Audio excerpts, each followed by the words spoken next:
Ladies and gentlemen, welcome back. I think we really need to reassess just how much we are overlooking JDM Della Maddalena coming into his first UFC title shot this weekend, of course, against, remember the name, Belal Muhammad. Now, it's interesting, right? Because it seems like for the whole of Belal Muhammad's UFC career, fans have overlooked him.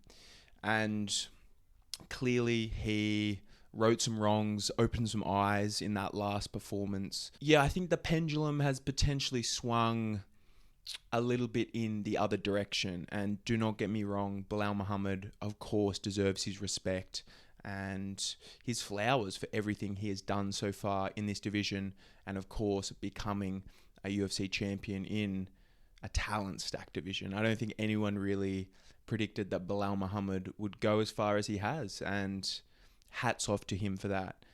First being said, he deserves all of the respect that people are giving him, but when we look at the matchup that he's coming up against stylistically in this fight, people are saying Della Maddalena is too one-dimensional. People are just writing him off as a boxer, man. And I think that's a bit of a mistake because, yes, Belal Muhammad is at the height of his powers right now and has a very well-rounded game. But when we dig into this fight, stylistically, the two styles, how they match up against each other, irrespective of the name, the hype behind the characters of the fighters, this is a really tough fight, I think, for Belal Muhammad. Della Maddalena, yes, he's coming off a big layoff, a really, really brutal injury in that arm break. But what he has shown in his UFC career so far, that narrative that he was getting dominated by Gilbert Burns, I think is pretty false, man. Go back and rewatch that fight. Yes, he was getting controlled in bits on the ground, but if you look at Belal Muhammad compared to Gilbert Burns and the level of danger that they bring on the ground, like Della Maddalena showed he was able to stay safe in positions where one of the best jiu-jitsu black belts we've ever seen in the UFC was on his back, man. Like, there's a different level of danger in that position against Gilbert Burns than there is Belal Muhammad. Now, even in the Gilbert Burns fight, Della Maddalena did such a good job of keeping the fight moving.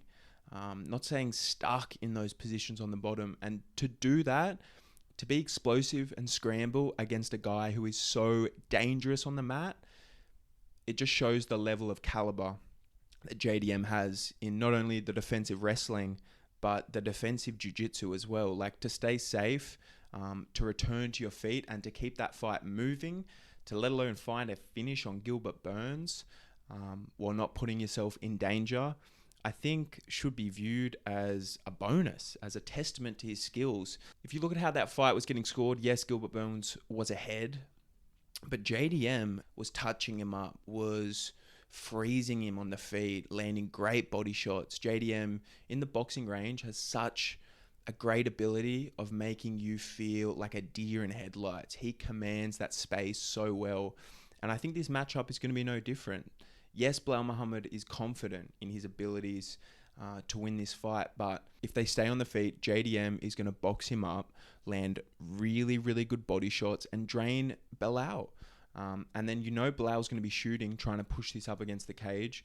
And I have faith that JDM will have the smarts, but not only the smarts, the composure to move the fight in a favorable way, not jumping any guillotines. We've seen him make that mistake previously in the past, but this is a calculated fighter, guys. I don't think he's going to be making those same mistakes.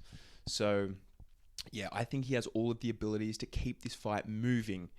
If he gets taken down, ends up in a bad position. The only question I have is the first 5 rounds. Main event on this stage as well. Like, Belal Muhammad has been there, done that, and that level of experience, I think, just to be able to measure yourself over the 25, like, there's no questions about Belal's ability to pace himself over 25 minutes. So this is a big step up in competition for JDM, but I think we need to reassess the fight. Like, he's not a 3-1 underdog in this matchup. I would not be surprised at all if he finds a finish on the feet. And if Belal Muhammad looks like the one who's tired, gassing, because yes, Belal Muhammad has insane cardio, but JDM does such a good job of making guys fight on the back foot, and that drains you, man. Like, even if you're not taking punishment, anticipating taking punishment, it's freezing you. You're not comfortable. And I think JDM has a great ability to do that, even in this matchup. Let me know what you guys think. I'm sure a lot of people are predicting a Belal Muhammad decision, but I think that's a bit of a lazy bet.